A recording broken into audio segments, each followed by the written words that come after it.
As Avenger lies trapped in the web of the great black widow, and that hideous spider crawls ever closer, he finds his mind drifting off to simpler times, moments before he was embroiled in such madness as led him to this place.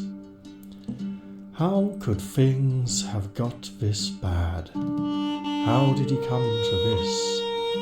Well, now we get a little insight into his past, and a time that led to all these events. A time before he was Ninja. I am Ninja. My parents are the heaven and the earth. My home is my body. My power is loyalty. My magic is training. My life and my death is breathing. My body is control. My eyes are the sun and the moon. My ears are sensitivity. My laws are self-protection. My strength is adaptability. My ambition is taking every opportunity with fullness. My friend is my mind. My enemy is carelessness. My protection is right action. My weapons are everything that exists. My strategy is one foot in front of the other. My trust is in quality. My way is the way of the tiger.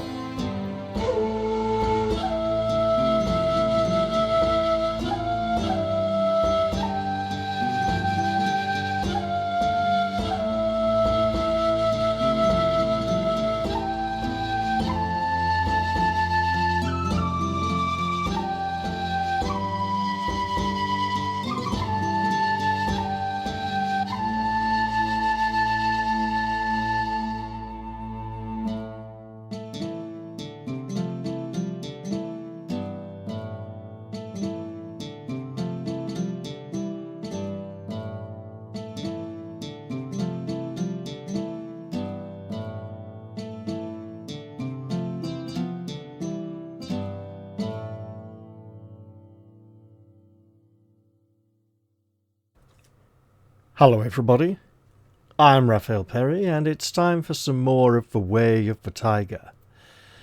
Now in the last episode we were heading through the forest of Ashigaru and we met with a samurai by the name of Rin, who we suspected might not be quite as honourable as he seemed. He informed us that the forest was full of, I believe, bakemono, and suggested we go rest near the ruins of an old city that were haunted because the bakemono would not dare approach that place, and a bunch of monsters came out of the city and we had to run away in the forest in the night, at which point we got into this situation. And I'll reread the section. Rin draws his katana to fight the abomination that has grabbed at him. You step forward to help, but a second, large, grotesque creature steps out of the undergrowth before you. It is green like a gangrenous wound, with a mouth of dagger-like teeth and no other evident facial features, save for pulsing pustules ready to burst. It is a Jikininki, a mutant offspring of the god Nil, mouth of the void, a cruel abomination that wanders for wild places in search of the dead. You must defeat the Jikininki. And we have a picture. Looking at this, it's uncertain. That arm appears to end just there, if it even exists at all. These legs look rather sturdy, and more importantly, there are similarities to human anatomy. But this looks fairly large and sturdy, and we were told it was a large creature. I don't think throws are going to be our best option here. Which throw? The whirlpool throw. So that's the one where we wait for it to lunge or strike forward, grab the arm and wrist, and use its own momentum to use the arm, wrist and shoulder to guide it down to the ground. So we're not trying to slide between its legs and affect the legs or the head. But still, I'm thinking a Cobra Strike, that's supposed to come up under the chin. It doesn't really have much of a chin, so the Leaping Tiger Kick and Cobra Strike both go for the head. So clearly we're seeing some kind of weakness here. Maybe we can bash its jaws together and damage its skull through the reverberations. I think, since we've established that the kick is high risk, high reward, because our defense is lower against retaliation, and the throw, well, the kick is high risk, high reward, the punch is slow and steady wins the race, and the throw is kind of a combination of high risk, high reward, in that it enhances our next strike.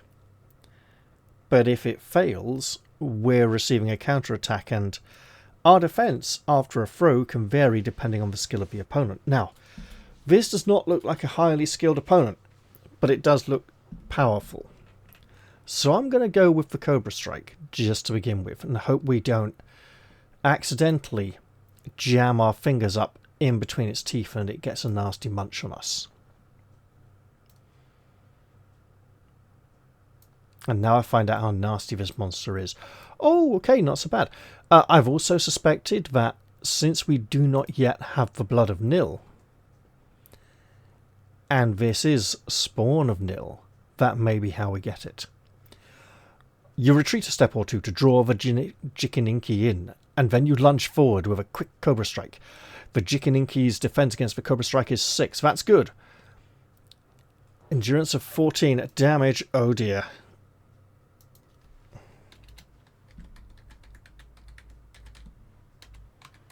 I don't like the look of this. Every time the Jikininki damages you, roll another die. On a roll of a 6, it gnashes at you with its dagger-like teeth to double the damage. Okay, good. I thought it was going to be like add another die of damage each time it damages you. So, let's get that dice roller up. And let's hope the Lady Luck is with us tonight. A 7 is higher than a 6. That is a successful punch. So we'll clear that, get some damage in 1 whole point. We're off to a low start. If the Jikininki is still alive, it tries to crush you with its muscular arms. Your defense against this is 7. Not going to say a word. That's really bad for us. We'll try a block. And it fails to strike us. However, now we are...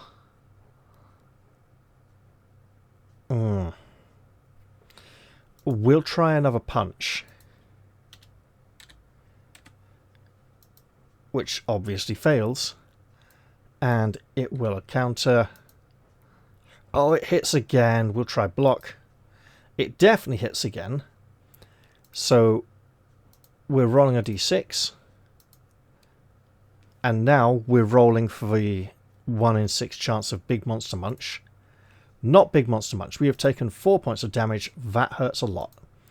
And we're back down to 14, but it is a separate injury, so I'm still tracking it separately. Okay. Since we tried to block, and the bad part is we can't really afford to block, but we'll try punch again. That is unfortunate. Our opponent will attack and miss. Now we're on to something. I think we'll try for a throw and see how it goes. Could be really bad, could be okay. I just want to say I did suspect this was a no-throw situation. Oh, it's got really high defense against a throw. That's bad. That's really bad. But it doesn't have a counter-attack against it, which is great.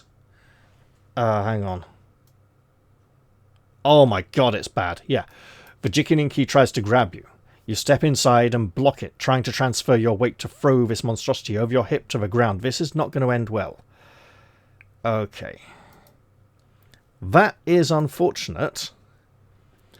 If you're unsuccessful in your throw attempt, the Jikininki tries to crush you with its muscular arms. Guess what? Our defense against that is only 5. It got us. Not worth a block. We'll just take the damage. 1 point, and the extra crush doesn't happen. Ouch. We're now running even. I'll try the kick just in case it really helps us out, okay?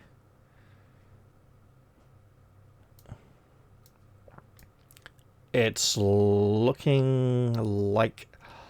Okay, same defense. Okay.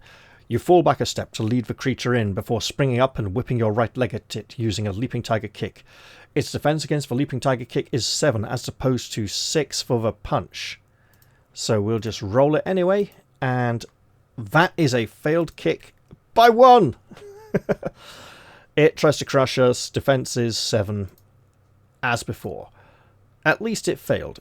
We're going back to a punch.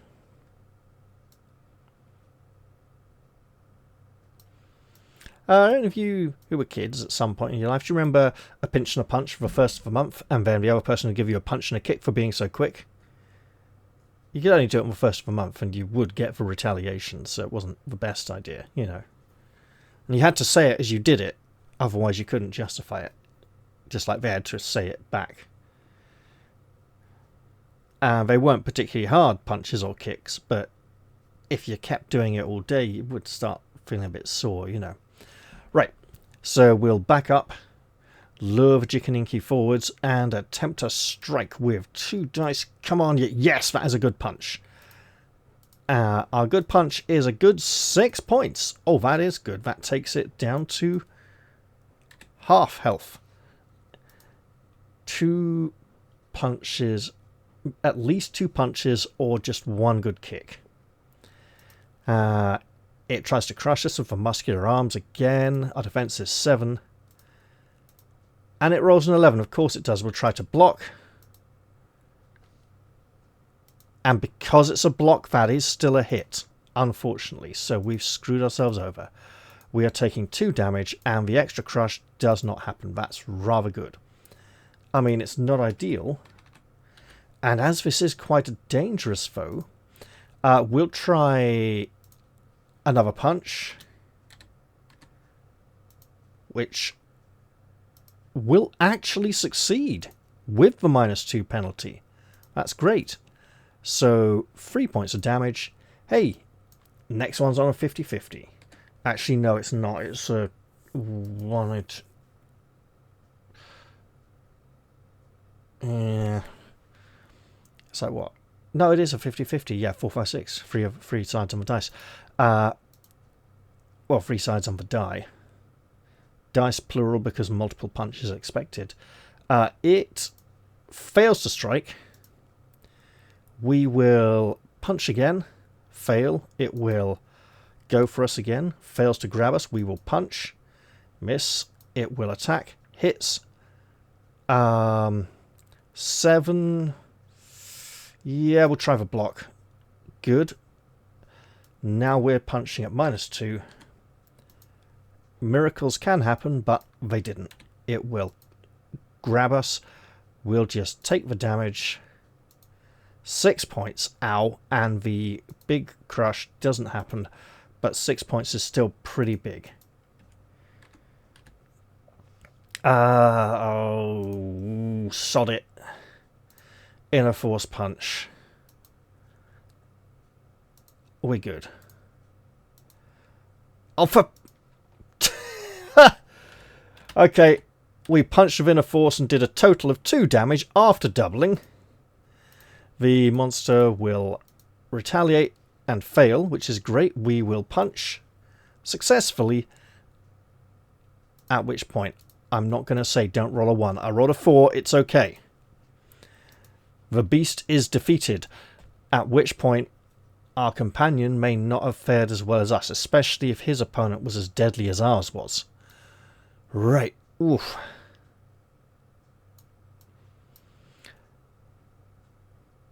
The Jikininki falls dead. its putrid green flesh a cold, blubbery mass. Suddenly its pustules burst, spraying out pus and ichor. Lose free endurance unless you have the immunity to poison skill. Well, guess what? We actually do have immunity to poisons, which is great, otherwise we'd be down to 2 endurance points. If you are still alive, you see that Rin has beheaded his opponent with his katana and slashed the arm off another that has appeared. You call on him to fall back, as you see countless other shapes moving through the dark forest, and you both hasten away from the area, running until daybreak before you take some rest atop a hilltop to ensure you have lost your pursuers. Did you travel with Rin on the approach to Mishina? You mean we could have met him here? Well, this is quite unfortunate. One moment, 273. Trust me, I know what I'm doing. Because it's been a week. Was the ruined city called Mishina? I seem to remember a section 54 being relevant and important. I think that was leaving the...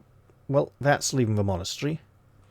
94. Is this where the turn to 54 if you don't have... Okay. 172.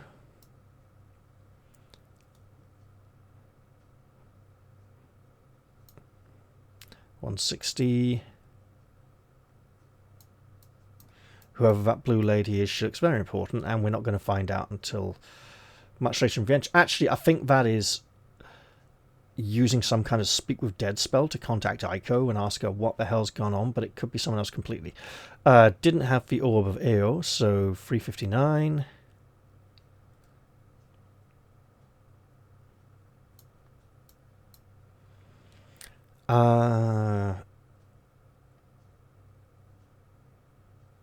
Blizzard, dig the hole. Yep. Like every good dwarf should. Let's 122. We'll get there.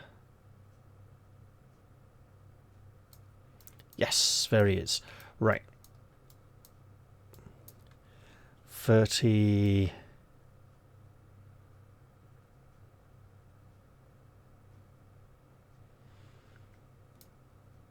I'll tell you what, the fights in this book are a little bit easier than my gut feeling memory of some of the fights in the earlier books of the series.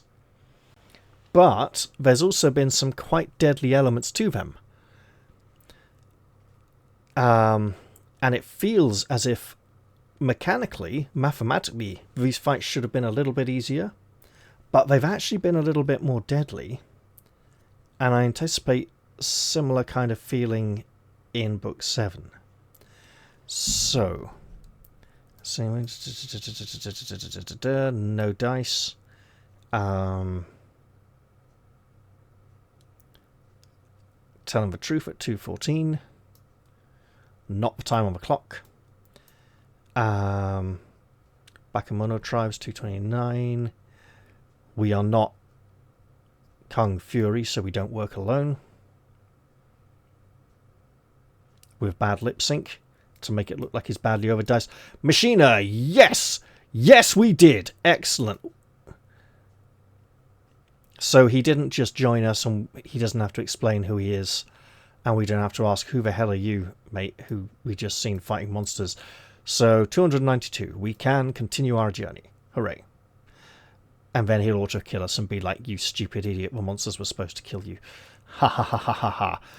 Not really, but maybe. Right. We did not get the blood of Nil as I had suspected we might. That's acceptable. I now see why no one on the island dares to go near Mishina, Rin says, catching his breath. You fought well against those things. He offers to apply a field bandage to any of your wounds, and you share more rice from his pack. You can restore up to 2 lost endurance points, which takes us up to an amazing 7. Our health has definitely been up and down like a yo-yo these last couple of sessions. I'm not going back in that direction if I can help it, Rin says, and Aiga is still my goal.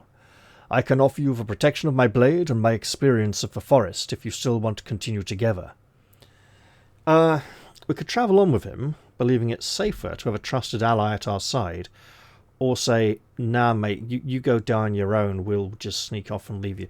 That could actually be a trap. What if we come into a situation where there's like a large group of monks of the Scarlet Mantis, and he honourably rushes in to fight them and exposes us and gets us killed when we could have snuck away. For now, though, I will travel with him. Look, he could be a human shield if need be in a real emergency. At this point, I don't think he's likely to betray us anytime soon. He trusts us too much, we've saved his life, and we might as well work together. Rin is delighted, clapping you on the back and declaring that between your keen skills and his keen blade, you should be able to overcome whatever obstacles bar your path to Eiger. The Bakemono will no doubt be patrolling both forests and open countryside, Rin tells you. They only inhabit the forests because good samurai steel drove them out of areas suitable for farmland, and they have no innate woodland skills to speak of, so I suggest we stick to the forest. So they inhabit the forest, and they'll be searching it, but they're rubbish in the forest. We can tell them we'd rather travel in the open countryside, where we can see them coming, and take means to evade them, or agree with him that forest trails offer more cover. Now, we would be somewhere around here on our way to Eiger. Would travelling in the open be better? Well, he's dressed in blue, which doesn't exactly blend in well with the forest surroundings anyway. We are a sneaky ninja. He's not. He's also wearing a modicum of armour, so he might not be able to run top speed, but still a decent bit of speed if they come for us. If we... Wait. They'll be patrolling both of the forests and the open countryside. That's an implication that if we travel out in the open, so we can see them coming, they will definitely see us. And he does seem experienced in this area, so... And we are not. Let's trust him for now, and pray it all works out okay. I have a feeling we cannot always trust his judgment. He led us into an almost death trap, so maybe he's going to keep doing that again. We shall see. First mate, uh-oh, sounds like there's going to be ship or pirates. Oh, wow. Or maybe it's just a matter of needing different skills for the different paths. In which case, I appear to have chosen correctly. You journey west, keeping under the cover of the forests where possible to avoid being seen. On the few instances where you venture out of the woodland, you see smoke from distant campfires, likely Bakemono. Your thoughts turn to your imminent arrival at Eiger and the end of the trial. You are close to your final goal now. You pass a huge stone carved in the likeness of a Bakemono that is overgrown by forest vines. You surmise that it may be some sort of religious significance to the tribes in the area. Since we do have the skill of picking locks, detecting and disarming traps, we get to go to a different section. It might not necessarily be a trap, but it could be some kind of... You freeze as you detect danger in the forest floor. A series of net traps hidden under foliage, likely left by the Bakemono tribes. You carefully step around them. Soon you emerge from the forest, knowing that little now stands between you and the city of Eiger. We are indeed travelling with someone rather than alone.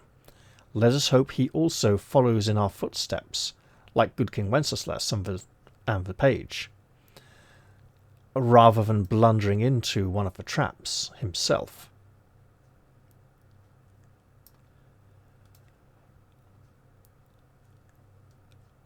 You come across an overgrown paved road and follow it west.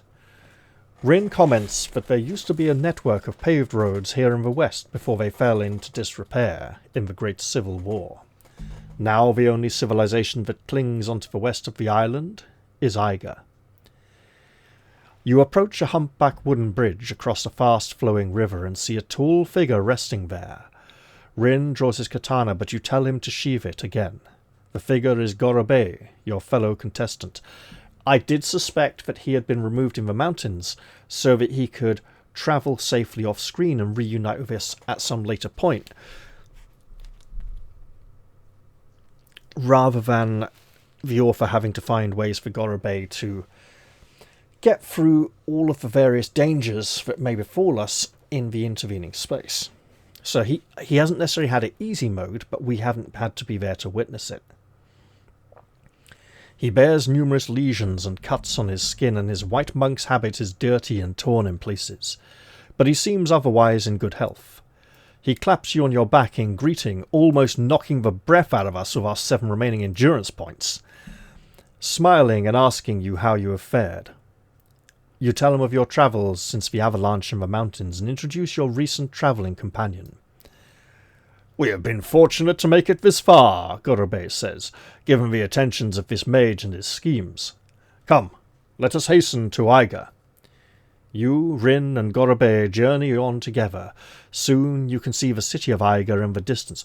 What if Rin is the 5th monk, the one we haven't seen since he travelled south to Nara, who we suspected was a spy that had infiltrated the Order and sent messages to the monks of the Scarlet Mantis to let them know we would be here?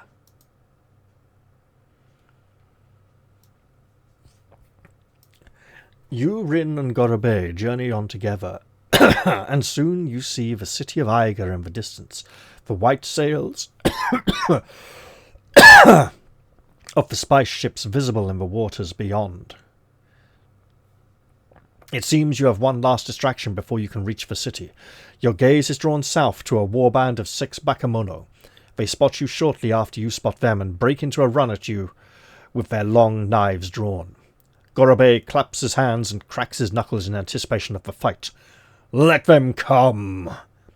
Rin grimly draws his katana. "We are blessed with another chance to rid the world of evil." 2 Bakemono run in on you, whilst Gorobei and Rin tackle the remainder. You can use a shuriken if you have one. Their defense is 5, and a strike will deduct 1 die from the first Bakemono's endurance of 6. We do not have poison needles. We do have ninja stars, so we will absolutely lob one at these buggers, in the hope of making this a little bit easier and us a little bit less dead. A 6 is higher than a 5, and it does 5 hold damage. Not quite enough. Oh, I'm not going to... In the following paragraphs, you may also ignore the 3rd Bakemono listed in the following paragraphs, as Rin is already fighting it. Excellent. To fight the Bakemono, we'll use the Tiger's Paw Chop, a Fork Lightning Kick, or a Dragon's Tail Throw. There's 2 of them. I think we go in for the quick Tiger Chop. We just need a hit. We're trying for a kill.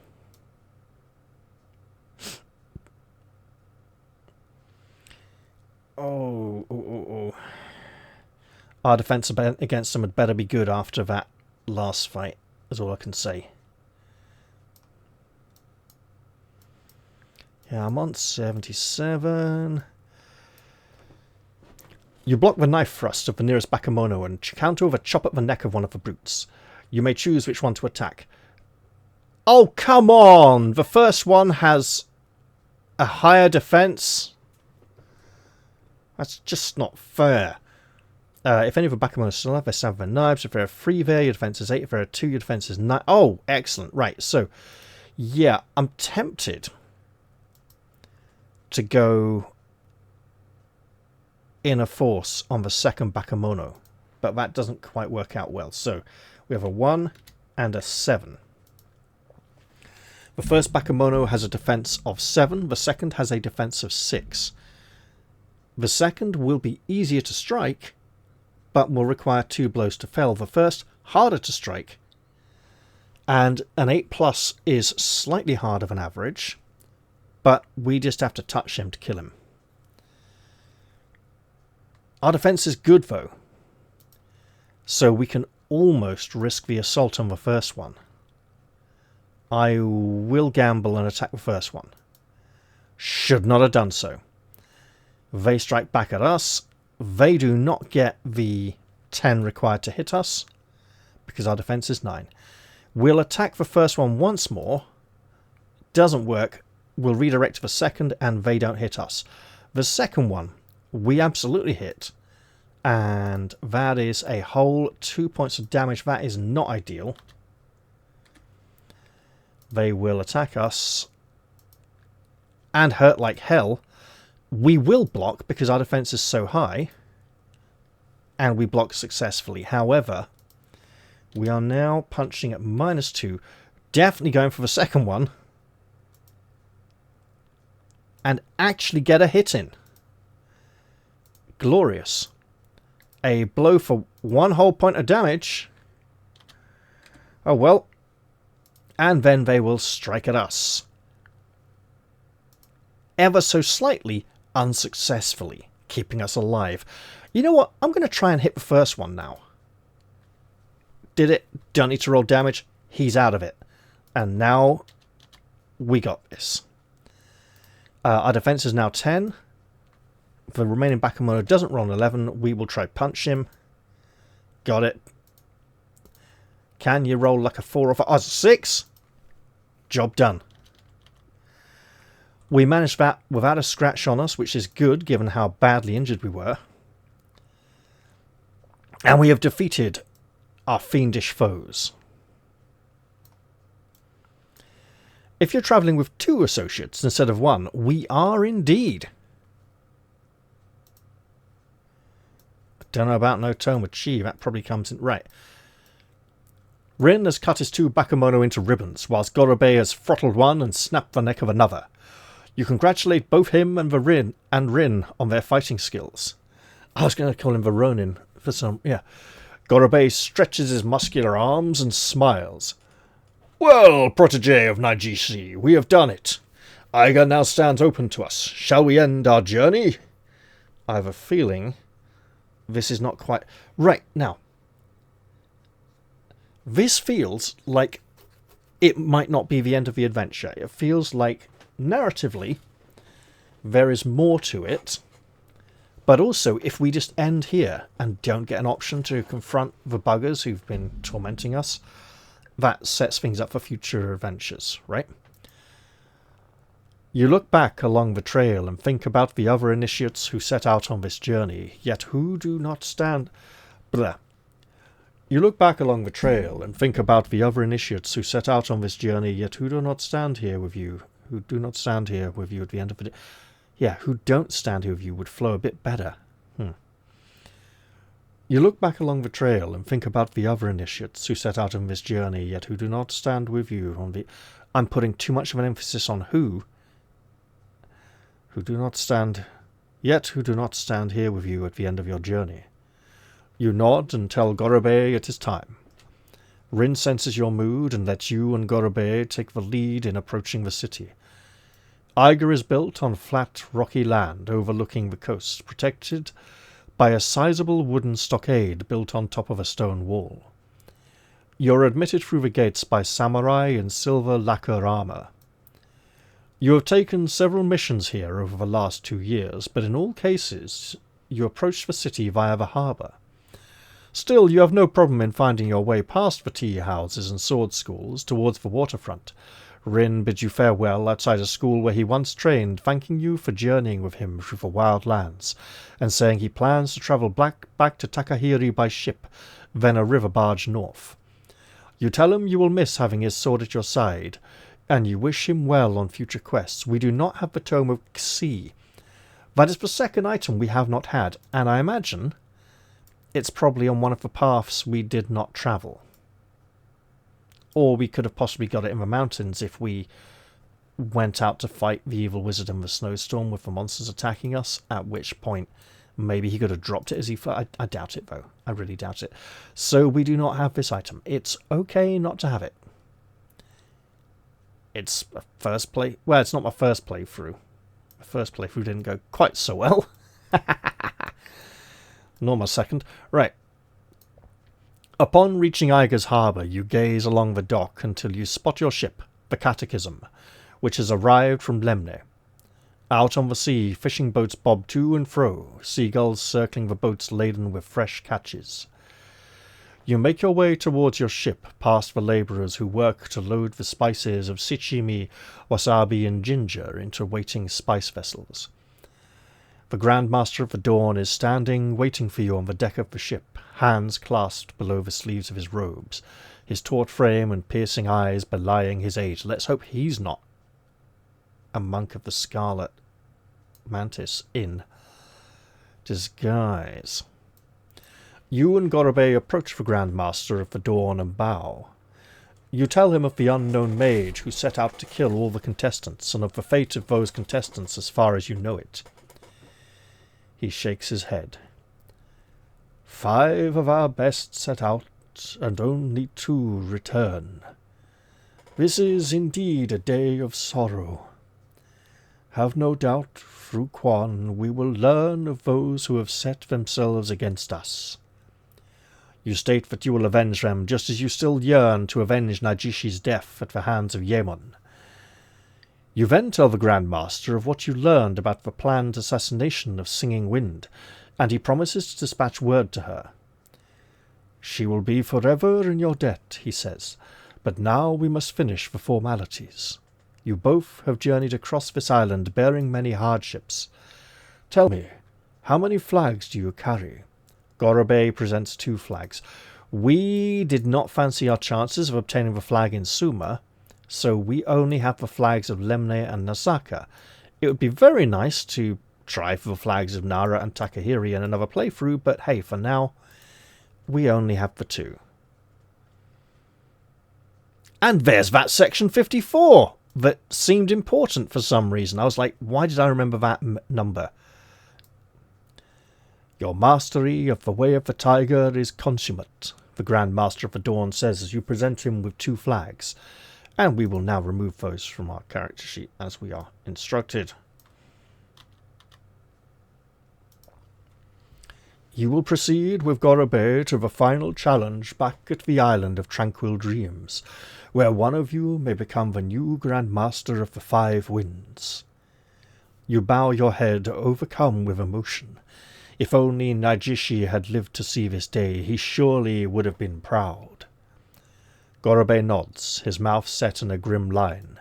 No doubt he is remembering the last time he stood here, having reached this stage once before, only to fail at the final contest. And he has told us, during this adventure, that he won't let someone throw him again, giving us a good warning not to bother trying it at the beginning of Book 1. I will summon a messenger in Eiger, the Grand Master of the Dawn continues. These flags will be returned to their respective daimyo with a message that they should return to us any artifact of Quan seized when our order was forced out from this island. By showing we can take these flags from their best protected strongholds, we hope to convince the other daimyo of the wisdom of treating us as honoured friends and not as enemies. We stole your stuff, we're giving it back. Now give us back our stuff, or we'll steal more of yours, and you won't know what it is, or even when it's gone, until you miss it later on. That's a bit ominous for worshippers of Quan, to be honest. The Grand Master bids Gorobe rest after his trial, and your friend proceeds below deck, but the Grand Master asks you to stay a little longer. You have suffered many hardships on this trial, he says, especially for one so young, and yet I must ask even more. I have a mission for you. And so I thought, it's not over yet. I suspect we may go after the spellcaster who's been after us, but we shall see. Oh, wait. Oh, no. You know what I'm thinking, don't you? I will summon a messenger in Eiger. A messenger who will go and warn Singing Wind of the assassination attempt. Is it us? It could very well be. And that would tie into the existing story. Right? A spy, sympathetic to our order, has alerted me to some disturbing news, the Grand Master of the Dawn sighs. Okay, we'll do it differently. A spy sympathetic to our order has alerted me to some disturbing news. The Grand Master sighs. A daimyo of the northern islands called Jikiu has learned of our presence, perhaps by the same mage who has plagued your trial.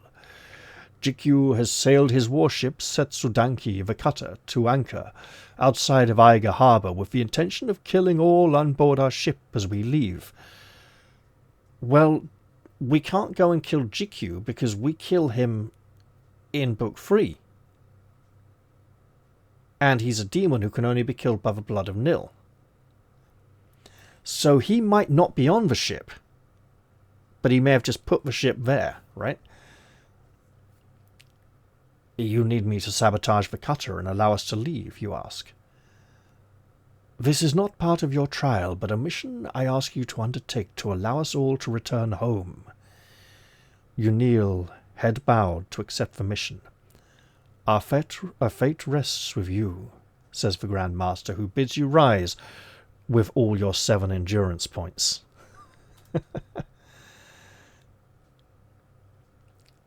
And if the mage has been helping Jikiu, perhaps the mage is on the vessel. Looks like... oh, yeah. You are led below deck to your own room on the catechism, where a hot bath is already prepared, and you are left alone to reflect on your trials.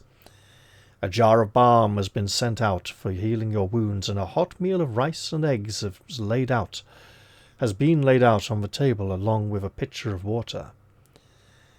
As you recuperate, you may restore your endurance to 20. That's a hell of a lot. You may restore your punch and kick modifiers to nothing, if you have suffered any penalties to them. We have not so far, that's great. Your fate modifier too, for you have been forgiven for the transgressions of this trial. Not that we committed any, mind you. Thank you very much. I suspect something for the southern route. Inner force as well. Oh, yeah. Ha ha ha ha ha. We is good. You may also collect 2 more shuriken.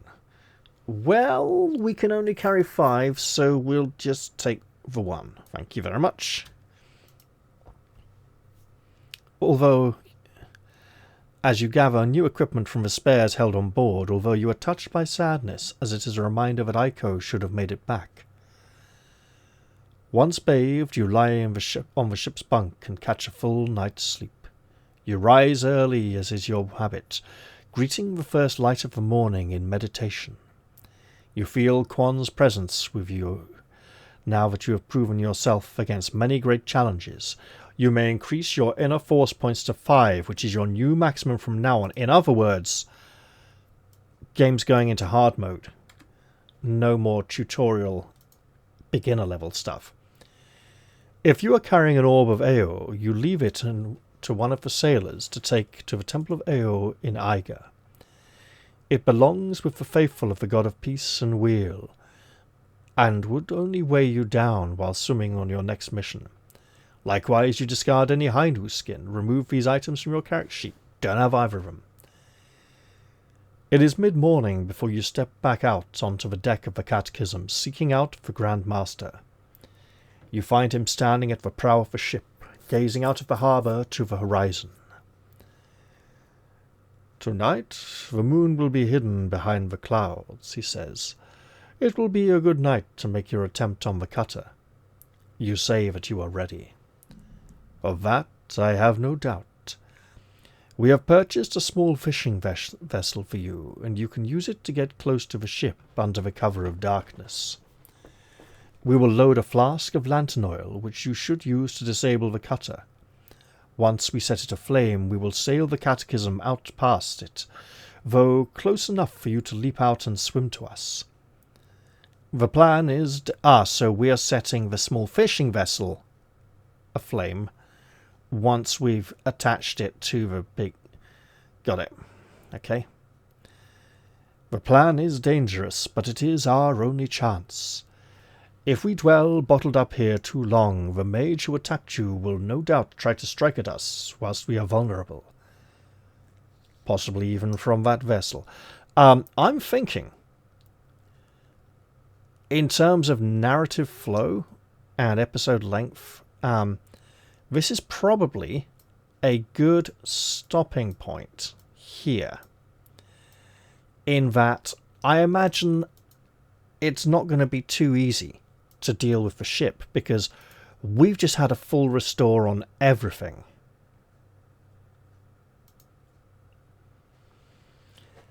And I've been through a few risky fights. It's probably a good time to end the episode now, rather than die and have to replay the whole thing again, essentially. So I am going to end this episode here. And I'm going to make a note that I'm at the start of the section and should absolutely read the whole thing. There we go. I hope you've enjoyed this one. Might have been a little on the short side, but it should be okay. And I'll look forward to seeing you all in the next episode. I'll say goodbye for now, though, and cheerio, everyone. See you all soon.